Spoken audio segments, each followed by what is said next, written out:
Hello and welcome back. Tomorrow morning I'm actually going to pull the trigger and I'm going to do this mini expedition where I head off and I follow a small stream that will become a small river to one of the main arterial rivers. I've wanted to do it for a long time, haven't done it, but with September closing in on us, I really feel I need to do it. Plus, with the eye infection, I can't drive because of the medication. I'm pretty much stuck in my local vicinity, parish, or basically where I can walk or cycle. So with that in mind, I might as well get this done and put the tick in the box. I do have the weather conditions on my side because it starts off in a very boggy piece of ground, so this is going to give me my best opportunity to do this. Much later in the year it will become extremely difficult to complete this task.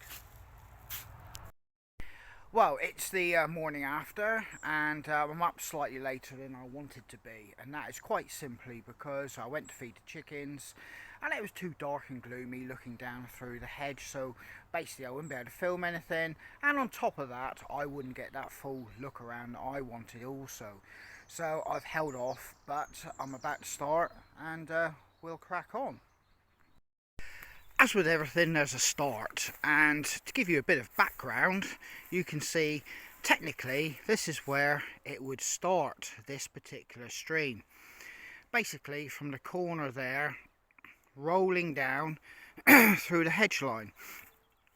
But on the maps, it actually starts down there, pretty much just over the opposite side of the hedge of that tree over there. And there is a small spring, but in reality, it starts over here and you get a small little trickle coming down here, and that's because if you look at this field you can see it's a little bit of a basin. Now my village sits on top of a steep valley, but behind it there's gentle gradients behind it, so this is basically where water collects. So we'll have a quick little look.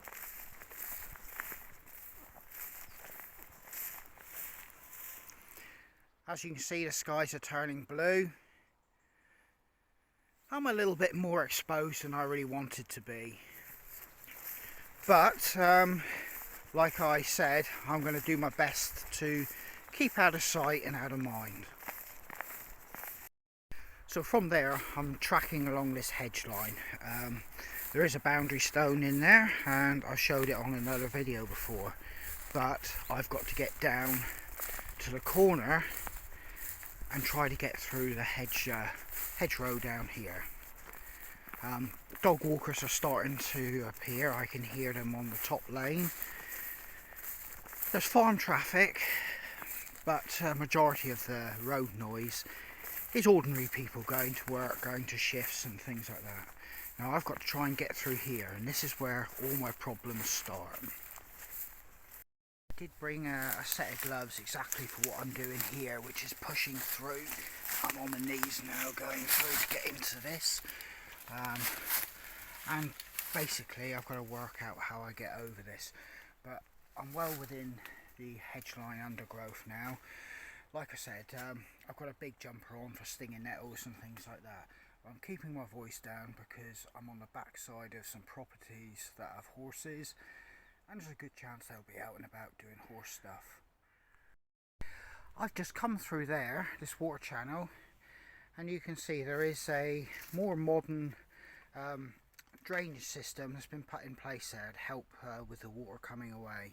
You can clearly see where it goes here, and in fact the ground here is still pretty wet and damp, and obviously it goes into the ground there. Any overspill continues down through here, but there is a spring further down that would join this. Right, I've just come out over that fence post. I can't get any further down there, so I'm going to have to track the fence line down through this particular field. There are people walking their dogs on the top track, which you can just hear. So I am in view if I don't stay low, so I'm going to push on down through here. And here we have just hit water. It's just coming straight off a little ledge here. We've actually hit water now, and I should imagine the actual spring isn't too far further down on the opposite side to hedge also. But as you can see, we now have the beginnings of our stream, even though it would start, like I said, further back in wetter conditions. But as we know, we're kind of in drought conditions at the moment. But yeah, this still looks like it's going to be difficult for me to push through. You can clearly see little pools of water, and there's the very faintest of trickles there coming through these rocks. If I swing you around, you'll see it starting to collect into bigger pools here. I want to try and get to the actual spring just opposite side this hedge, so we'll see. I'm hoping this widens up pretty quick so that I have better access and don't have to keep pushing through all this undergrowth. So we got a small little trickle coming down here, kind of dries up into this gravel bit here. It's completely damp there, but as you can see, I've got a little trough there, and if I get out of the way, you can see there's water, and the water's coming out from a pipe over there, and it's making its way down into this dark gully, and there seems to be quite a lot of water down there at the moment. Just come up over that hedge there where that little trough was, and if I bring you around, you can see an actual stone bank, and that stone bank holds a trough for a spring. Now there is a public footpath to this spring.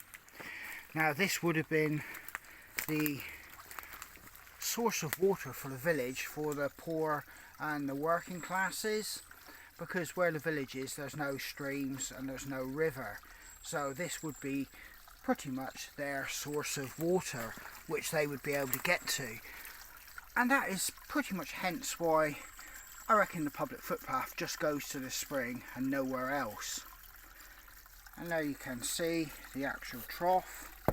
If I there, and as you can see, a puddle of water, and you can see it flowing off there. But on the maps, this is pretty much the original start of the actual stream and river, and it goes off down through this tangled mess of undergrowth. I'm still talking quietly because, like I said, there's fields above me which have horses, and obviously people will be out tending the horses now. But as you can see behind me here, we have the starts of a small stream. From above this, obviously there is a watercourse, but it's one that relies on winter sources to keep it replenished. This is coming straight from a natural spring, and obviously on the maps this is where it says it kind of starts from these springs. But it looks like I can navigate a fair bit further down from here, and hopefully I will be able to stay true to this stream now. So I'm actually standing in the stream, and I'm going to use this as my pathway basically. It's opened up enough for me now to scamper between all the various trees, bushes and plants, and you know, either side of it, it's impassable, but hopefully I should be able to make some good ground along this stream, just actually being in it. Right, you can see this stream now, and it is a fully developed, nice little stream just meandering through this undergrowth and scrub. I've got to figure out how I can get through here, but just over the hedge you can see I've got a small stream down there also, which is kind of a runoff from that spring on the opposite side. But I'm up against some pretty difficult scrub at the minute, so I've got to pick my way through. Right, I'm wearing my glasses continually because I'm pushing through bushes and plants, twigs, and all sorts of vegetation, and it's just giving my eyes a little bit of protection. And as I've stated, I've got a slight eye infection, so I want to protect it. I've had to drop off that top bank where the biggest stream is, and I've dropped down to the lowest one. I'll let you have a look. I have a big holly bush or tree that I can't navigate through without going into the field above it, and I don't want to do that. Like I said, I'm trying to be stealthy. I don't want to be questioned what I'm doing. I just want to do this with minimal fuss. So I'll quickly show you my situation. So here's the actual biggest volume of water, which is the top stream, and you can see there's a little bit of a ripple where it's going over the gravel. So there's a quantity of water going downstream. But I have this big holly tree here, and I can't push through that. Granted that the leaves are not prickly. Obviously it's not being grazed, so it hasn't produced prickly leaves at the bottom here, but it's still a dense tree to push through, and I wouldn't get anywhere. So I'm going to have to take myself back here, and I'm going to have to drop down the bank to that secondary stream. Like I said, I kind of want to get past this top piece of the stream and get down into the more remote rural parts, because obviously detection, I don't want to be detected. But as you can see, I can get around that holly tree there. So I'm back in the stream. Hiking stick, fantastic to gauge how deep, and I'm pushing around. I'm kind of on the bank above the stream, but I can still see it, and it's kind of foggy here, but I need to start pushing down through here. There's a lot of sun coming through, it is early morning, and get back in that stream. There's a lot of plants and foliage which are obviously water. Right, I've got to get down here. There's a small bank into the stream without falling. There you go. Back following the bottom stream.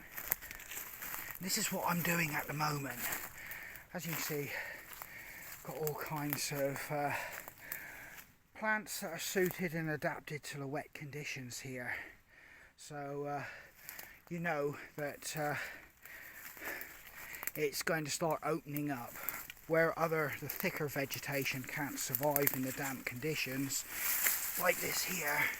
It will soon provide me with better navigation. Right, let me take 5 minutes, establish my whereabouts, and I'll get back to you. So here's a single tracked stream here, and I'll pan you around, and if you come up through here, you will see basically where both those streams merge. Right here is where both streams merge. This is the bottom one, which was the smallest one I've just come from, and this is the top one, which was above me, and as you can see, it's coming out of a hedge, or an ancient hedge there, and you can hear all the water behind those rocks and everything as it comes down into this small pool and then joins the other one. And you've got the sound of water now, which is nice. So there's the stream, and as you can see, it's meandering away down through this undergrowth, and there's a bit of water flowing through it now. You know, it's looking quite pleasing, and it's what you think of as a stream. But you'd be tempted to walk on this vegetation and ground beside it to avoid trips, slips, falls and getting wet, as your brain would tell you. but unfortunately, as you can see, I'll pull it out, my hiking stick is sunk pretty much 2 feet into that. So it's a word of caution. Around bogs and marshes, you want to take a lot of care and proceed slowly. In fact, I would say don't even do what I'm doing here. But yeah, be cautious.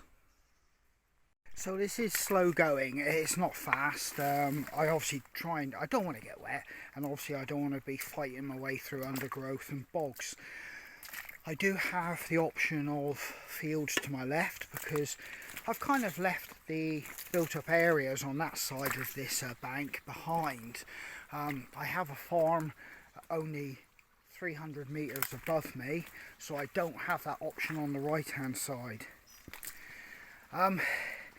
This is pretty much typical of what I did as a young person, you know, and I pretty much guess that's pretty much what a lot of people have done through their childhood. Followed streams and watch how they develop. This here now has turned from when we first joined it into what I would call one of my typical childhood streams that I would follow. I would have possibly just picked it up at this stage, not ventured from where I did at the very, very source. So this is a bit of a trip down memory lane doing stuff like this. But I'm enjoying it, but I've forgotten how much hard work this is. So I'm going to continue down here. Right, this is looking up to the fields on the right hand side of me, and the farm is just above these hedge lines. Now there is a runoff from the fields, and there is water in it, as you can see as I bring you down, and I'll take you around, and you can see there's a little stepping stone slab there, and we join our stream. So our stream is now being fed by other runoffs from the land, and you can already see that's making a big difference. Our little stream is now becoming slightly wider, faster, and the pools are getting deeper. Right, due to the farm being just above me, I can't stay true out here to the actual stream, because up over there would be the farm. This does actually meander back in through the hedge and come out on this side just around these clump of trees, so I'm going to have to deviate, and this looks to be my best option to try to stay with the river and out of sight. These old clay pipes here that are exposed here and are cracked, they're historic ones from when the roads were first put in the villages and road systems higher in the valley, and it was road runoff that was pretty much diverted down here. Pretty much from when we first started our walk, I showed you the remnants of that clay pipe. This is no longer in operation, and these are just historic remnants because they put in a bigger, more modern road runoff, but you're still left with remnants here and there of these clay pipes. Yeah, that's a historic legacy from road building and infrastructure. Obviously, you know, in many years' time, this will, get, broken down and everything like that. But I should imagine archaeologists in, several hundred years' time will be able to piece it all together and work out what it was there for. But yeah, I'm back on the trail, or back on the water course, shall I say. I am actually struggling with the boggy parts. Like I said, I'm glad that there's a drought. If there was anything more wetter than what it is, this would be a lot harder work. So here's our stream, and here's a building or a square structure. It has a hole in it. You can see clearly clay pipes and channels in the wall there, and if you look in, you can see the remnants of pipes. So this is obviously where the runoff would collect, I suppose, then make its way down through here and into this stream. Well, I've got an interesting find, and I've just stumbled on a badger set. There is evidence that it is still being used, but also saying that there's leaf coverage, you know, pretty much where I wouldn't expect it. So it's hit or miss whether this is being used. There are tracks and trails leading away from it, and they're still visible. So I can only assume there is probably a small family of badgers living here, not a massive community. But I'll just let you have a little look. So there you go, there's one really sizable hole there. We have another one over there, if you can see it there. You can see there's tracks leading off everywhere. The ground has been well used. If there are badgers there, they will probably sense my vibrations as I walk along the top up here. There's another one there. There's a lot of leaves there. And if I come up here, you can see there's another couple here leading down there. And there's another one there. And there's access out into the open fields through the wire there. I can see tracks everywhere here. I'm just going to follow one or two of them just to see if they have a better, you know, way of navigating around this little bit of river than I'm actually doing at the moment. I'm back down on the stream, and as you can see, it is fully developed and it is everything that you would expect from a stream now. It's not just a trickle, it is a full-blown stream, and I am now going to continue following this and hopefully stay with it instead of having to quickly make diversions back up the bank and back down. But as with the last shot I gave you, I'll kind of show you that this stream runs down through here. It's getting about a metre wide now, but it's only a few centimetres deep with the odd little pool. I have open fields beside me. So yeah, that's one little disadvantage of being, you know, out of all those hard scrub conditions. Now you can tell this is becoming a year-round stream now, and it's not seasonal or shall we say weather condition dependent. Is that you have all these type of stones here.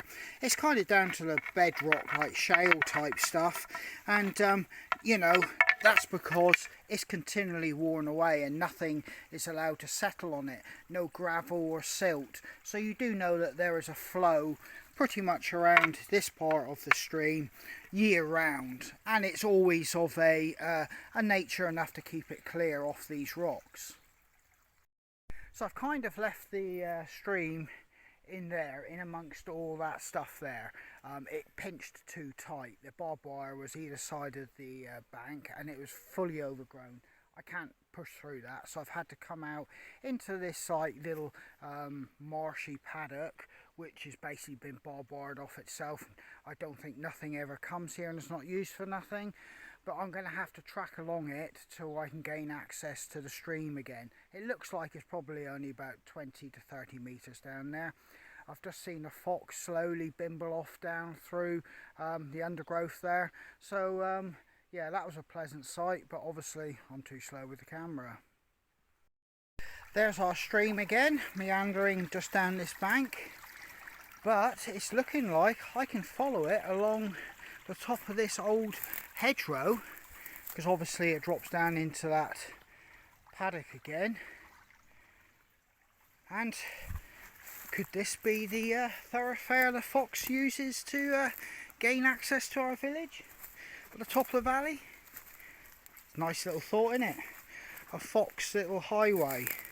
But in any case, yeah, the stream's down there, and while the going's good, I'm going to make good use of this, and I'm actually breathing easy for a change.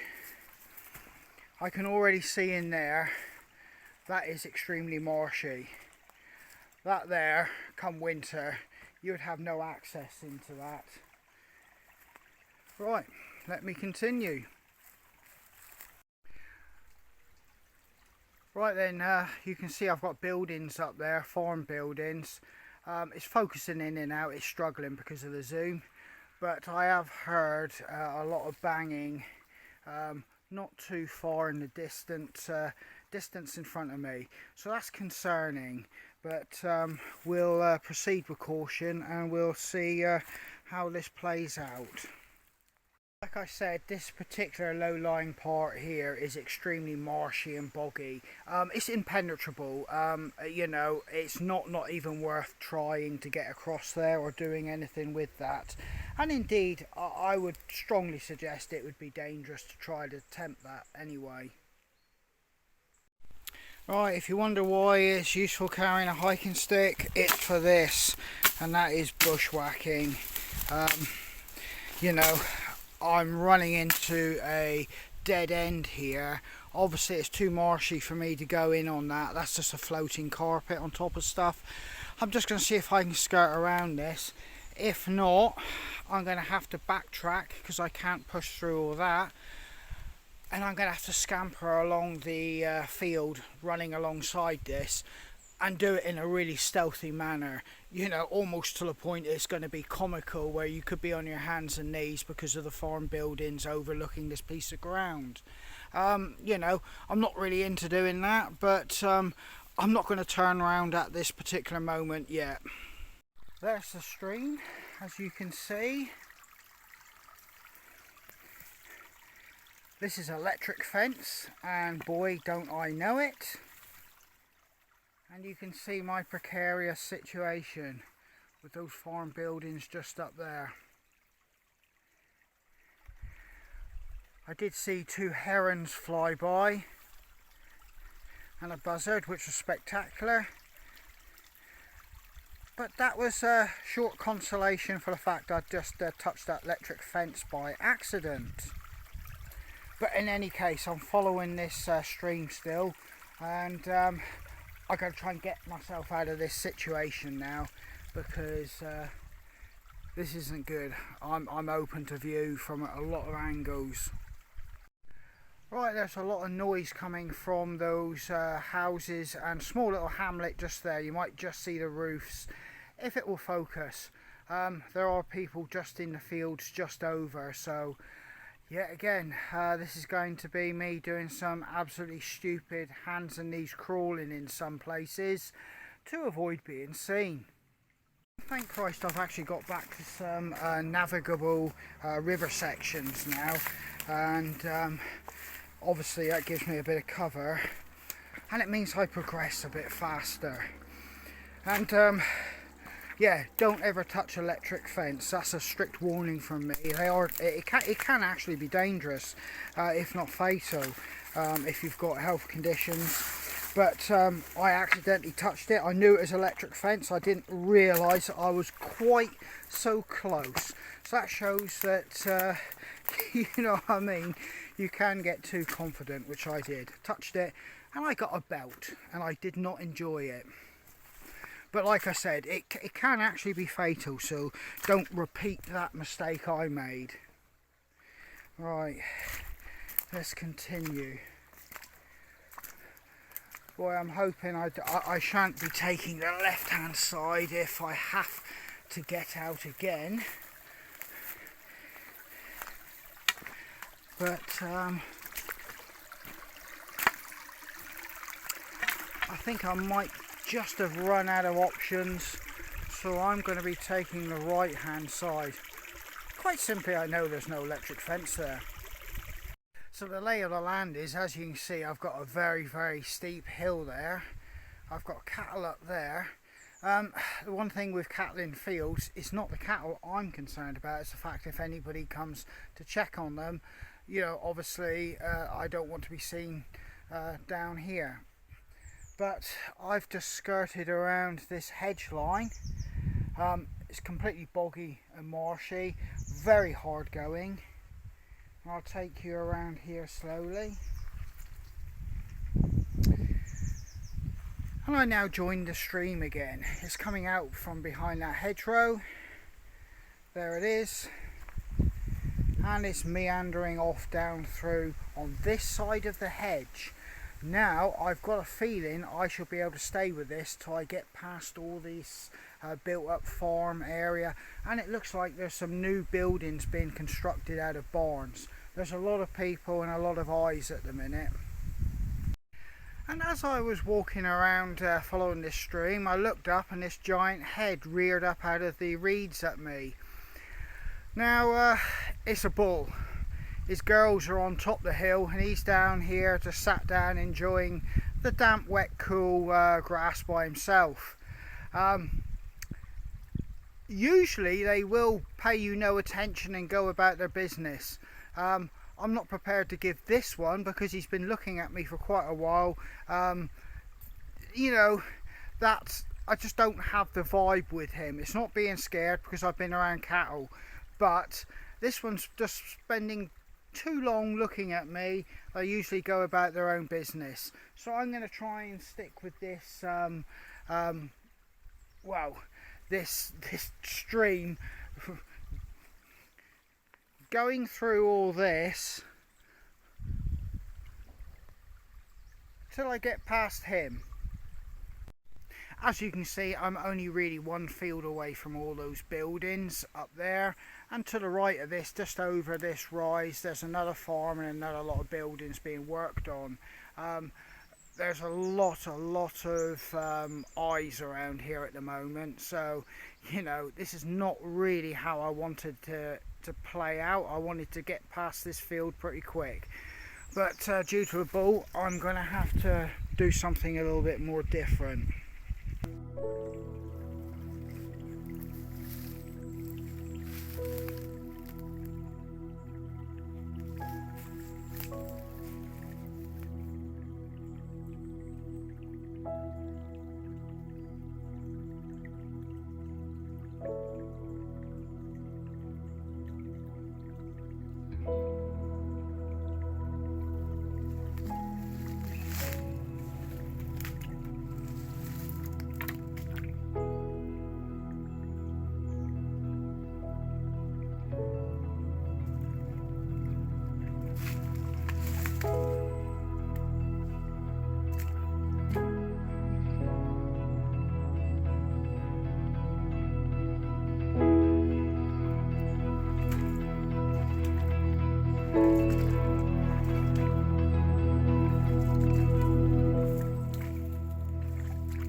Well, that was pretty spectacular. That young deer stayed there for quite a while. It's not a infant. It's well developed, and I've just seen a couple others go off up over the hill. What I wasn't able to capture is when I reached the point where this young deer was, there was an absolutely huge fox, one of the biggest ones I've seen, just staring at me, and it's just run back through the bracken. And it was a beautiful colour, really muscular, and it shot off up through the bracken. Spectacular animal. Yet again, not fast enough for the camera for that one, but I did get the deer. Well, I'm just taking a moment to sit down. I'm well out the way of that bull. I will always say that you do get a feeling. Don't question it. Just get away. Don't be around cattle if you get a bad vibe. I had a bad vibe. 9 times out of 10, I'm quite happy to be in around cattle. But that one was just looking at me too long and with a degree of interest which I wasn't happy about. So I stayed out of the way, and it cost me a lot of time, a lot of inconvenience. It did mean I got to see that deer from where I was pushing through, and the fox, so I was quite happy with that. But I'm sat under this oak tree now, and I've got a coffee. I've ditched the camo hoodie. Right then, I was wearing a camo hoodie because of the fact the beginning of this was quite full on with view where dog walkers and people with horses could possibly see me. I was just trying to give me a little bit of a chance to blend in underneath the foliage in that. But where I am now, I'm going pretty much into a valley and I shouldn't be seeing nobody. The only people I would potentially meet are farmers checking livestock, and I'm hoping that I'm switched on enough to be able to spot them before they spot me and stay out of view and out of sight and quiet enough not to be detected. So, you know, I'm going to take a break here. I have wet feet, and it's the one thing I can remember from being a child. When you were doing this, you always ended up with wet feet. Even if you had the best wellies money could buy, you ended up with wet feet. But yeah, I'm going to finish my coffee and then we'll crack on. You can see that there's a very, very steep hill here going out over the top of the field, and it would be making its way to a road if you went through another couple fields. But here you have a actual spring. Now this spring is pumping out a lot of water, and all that brown sludge is kind of like, from what I can understand, like minerals like iron and stuff like that within the ground, and it turns it all that kind of colour. But you can see where the farmer actually knows, where he knows his ground, and you can see he's been digging here. You're probably wondering why he's been digging there, because he's been using this shallot, which shallot is kind of like a soil which has loads of flinty type bits of stone in it. Now this whole hill would be that kind of ground, like shallot. So obviously water coming through here would easily soak through to provide that spring there. It's made its way out there. But this has been taken for farm tracks and lanes, because it's a good substitute to bulk up the road and lanes, so your tractors and vehicles don't bog down in mud. So yeah, that's just an interesting little sideshow there for you. But I'm going to try and make my way on now. And this is where that spring comes out from up over there. And you can see looking through there, well, you possibly can't because the sun's there, how steep that is. But you can see now our stream is opening right up. It now has several sources of water being added to it, from left or right, water runoffs from each side of the valley. So our stream is now becoming pretty much on the verge of what we would call a very, very small river. But I would still classify it as a large stream at the moment. Right then, I think it's kind of like safe to say I've got the beginnings of a very, very, very small river. It's what I would call now just gone past that point where you could classify it as a stream. I know that's subjective to people's interpretation, but you can clearly see under normal conditions the water would be riding up over those particular stones. Obviously UK is suffering a drought, pretty much like with a lot of Europe at the moment, but yeah, I would say that we're kind of entering the point it's kind of a very small river now. Right then, this river has actually entered a woodblock. The river's down there, as you can see, and all around me I've got a track here, and I do actually have native woodland around me. This isn't forestry. Somebody would be owning this, I would guess, for their own private purposes, possibly sporting, but in any case, it looks like it's well used. So I'm you know, really trying to keep my wits about me now. So I'm going to stay down and have a look at this river, see if it is manageable. If not, I'll take this track, but I really don't want to because it runs alongside it and it is well used. I'm feeling really nervous about this. I did hear what I believe was dogs not too far away, but it's just too easy going for me. I can't pass this up, so hopefully I can get this done without encountering anybody. This is what I mean. I do have the river now. It's definitely a river. You can see it's a big enough size now to be called a river. Lack of water is quite simply because we're in drought conditions. It is managed. I can see trees that have been felled, and to top it off you can see a pile of logs. They've been sat there for a while, but in any case somebody is managing this, and this track is beautifully maintained, as you can see. It's been sorted, but the river's there. I'm not going to hang about and enjoy this. I would love to. This is really, really, really enchanting. It's got a beautiful summer vibe in this woodland, and it's everything you could want from a woodland. Just the fact you don't really have permissive access. And I'm not going to outstay my welcome. I'm going to do what I set out to do, which is follow this river down here and move on and leave no trace that I've been here. Now you can clearly see that this is a beautiful stretch of water now, and it's I can't say it enough, really enchanting to be in here. I'm loving it. This is what I set out to find actually. That bushwhacking I've done further up was bloody hard going, and you know, as much as I sit back now and think, yeah, that was worth doing, at the time it was real hard going. But this is the payoff. It's absolutely stunning. The water's starting to go over the rocks with a bit more speed and urgency, and you know, it's making a lot of noise as it does so. But as you can see, the gradient is starting to pick up because we're heading to a steeper part of the valley now.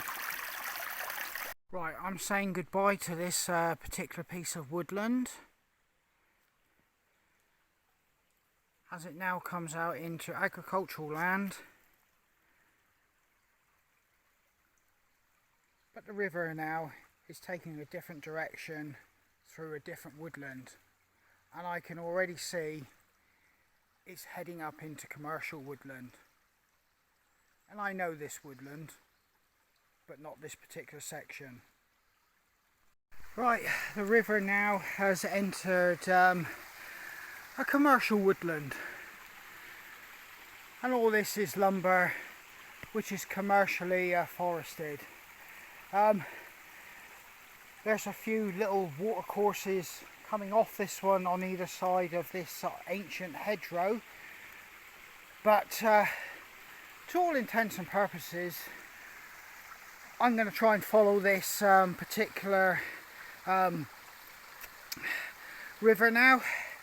It's looking like it's going to be hard work. I've already smacked my knee and my shin several times just getting to this point here, so I'm just taking a few moments to wince and let that pain go, and I'm going to crack on.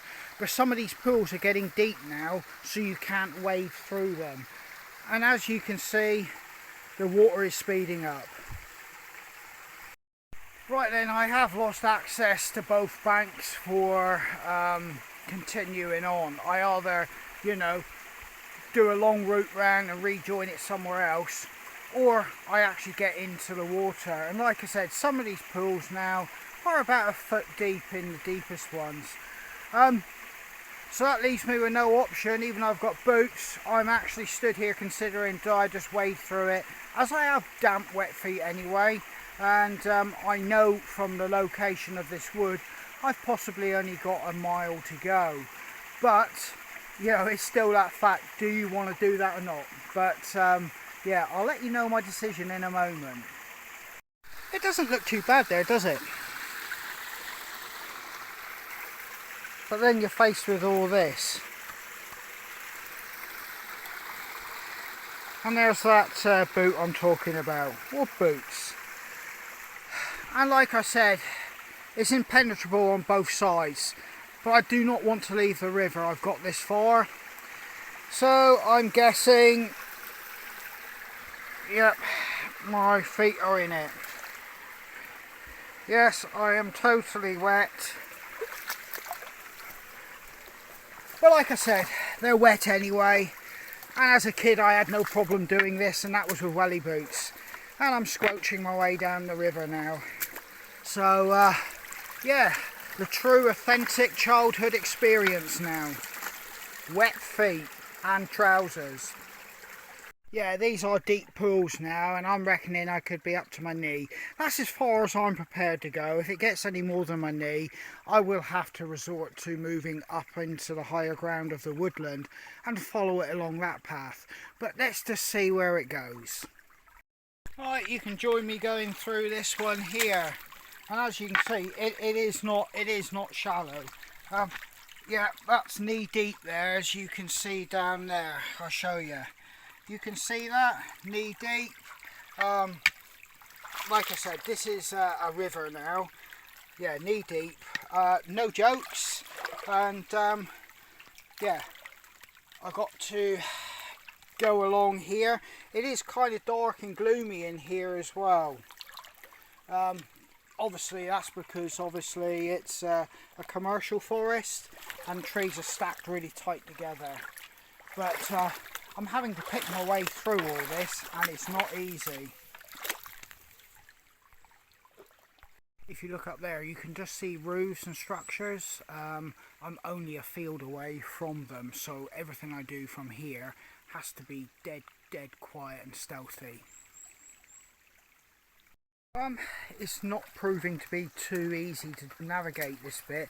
I'm having to pretty much duck, so I'm almost touching the water with my belly, if you want to go along that particular road, because quite simply, I'll let you have a look what I'm dealing with. But you can see I've got overgrown and overhanging trees and bushes and God knows what else, vines, brambles, and I've just been caught up in one there. And yeah, to get through each bit I've got to really duck, and this looks like a deep pool, so I'm going to have to see how this works out. Yeah, this is the real deal. I'm actually bushwhacking now, and it's you know, hard work again. I thought I left this behind further upstream, but I'm back to doing this again. But when I do come across a clearing, the pools now are just beginning to go over my knee. I may have to resort to a different kind of tactical route. I can already see one pool which is going to possibly be bum deep now. But like I said, this is proving to be real hard work.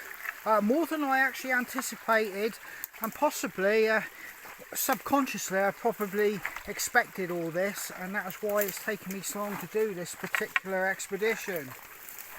Well, yet again, there's a nice trackway with a you know, native woodland, and here I have the stream on the opposite side and the commercial one above me. But I'm actually walking on the bank now as far as I can to avoid having to duck and push through vines and brambles. I've already been picking brambles out of my fingers and that, and I've got several cuts. But it's looking like this last piece is possibly going to be the hardest for me, which is possibly the way of it. It's going to make me work to get to the end. But I'm going to push through like everything. You get so far, you don't stop and turn around and just go, oh well. You know, if you can, you know, I've got the motivation. I want to get this done. So yeah, and I can't tell you, this has been an absolutely beautiful morning. The sun is out and I'm shaded by all the trees, so I haven't been unduly hit with heat and sun on me. But it's just beautiful to be out in nature, and I'm in an area I would think very few people come. Very few people come.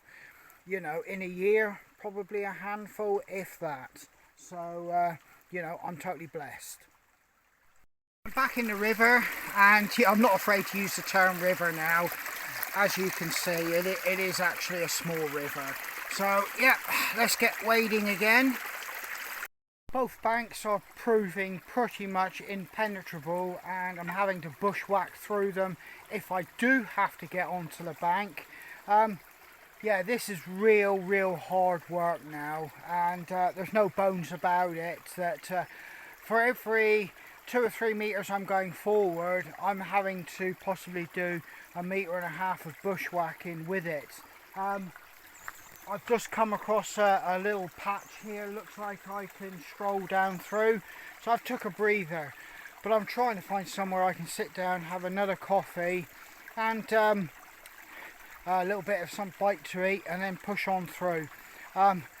Boy, I really let myself in for this one. I mean, this is really up there with being totally immersed in nature, beyond it being a joke.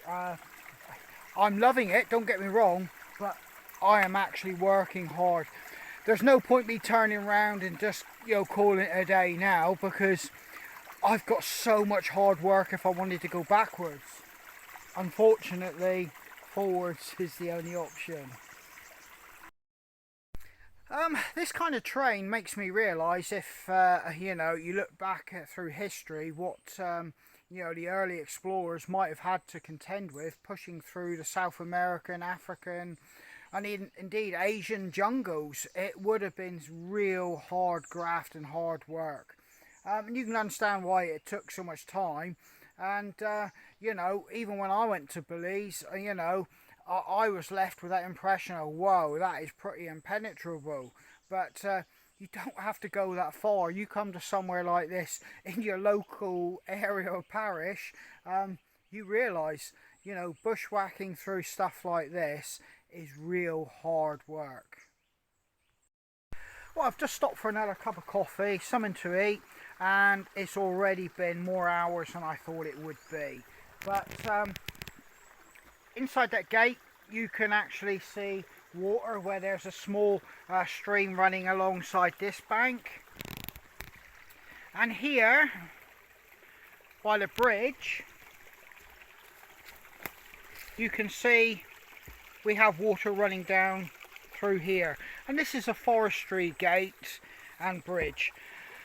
I've now got to decide which side of the hedge I'm going to go and continue, but boy, this has been a lot of hours. I'll tell you how many hours when I complete it. Well, I've just fought my way around all that, and it's been sort of like 5 to 10 minutes. I'm just coming along here, and as I follow this little bit out here, there's a bit of a pool, and it's been wore away. It's reasonably deep. I'll have to get straight in again. There's no point being shy now. And then obviously make my way through here. There's a rotted branch there. And go under this one.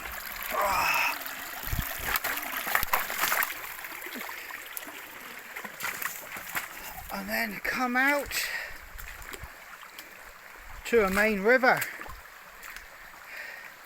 And this is where I've been trying to get to. And look at that. That is beautiful.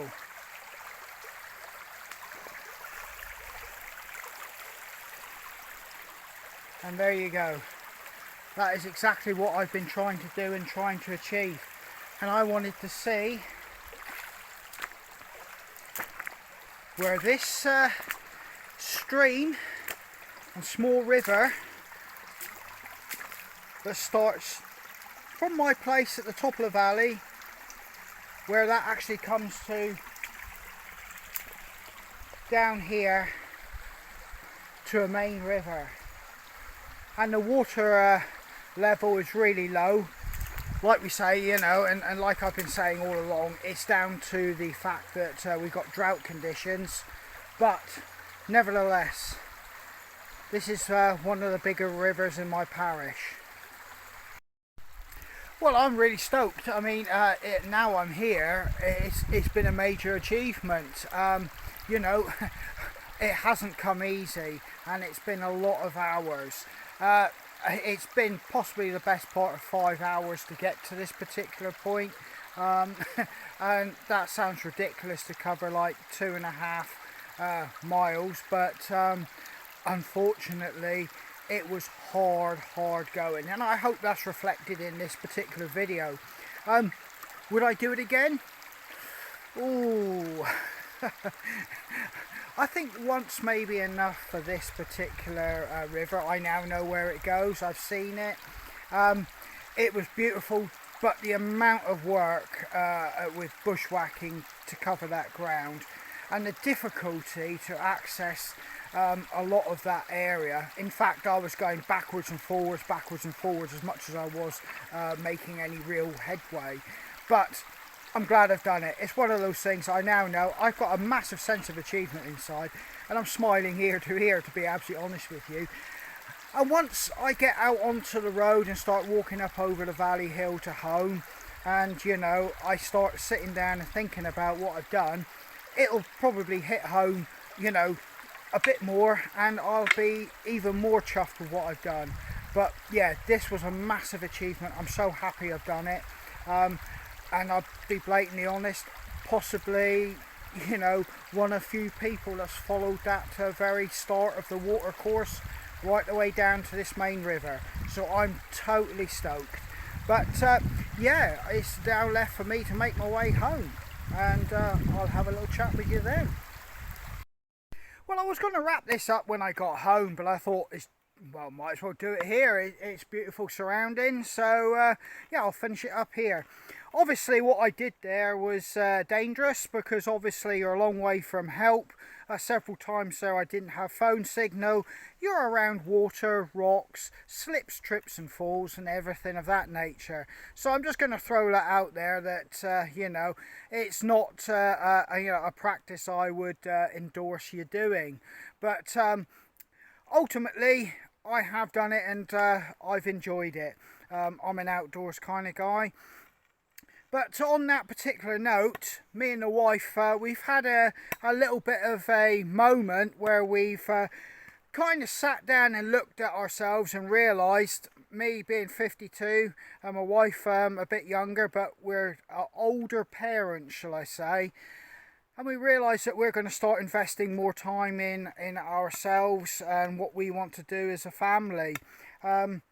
Ultimately, you know, everybody has financial commitments, and I've been just the same, and a low wage earner all my life, and I've not been given anything, left anything, or had any help whatsoever have you.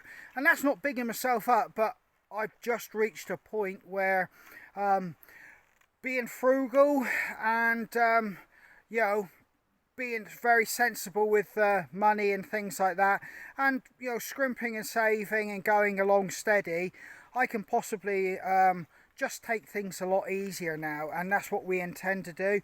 So we intend to enjoy a little bit of what I would call early part-time retirement, and we're going to enjoy ourselves, you know, that little bit more, because as I stated earlier, you never know when things like this might not be possible for yourself. And you know, it sounds a bit morbid, but I just really want to start enjoying life now. And you know, and I've done a lot, but I just want to you know, enjoy what I can now that I've got left with the family, and doing some of the things that I want to do, which will include a bit more of this. So yeah, this is Andy, and you know, take care, and I hope to see you out on the trail.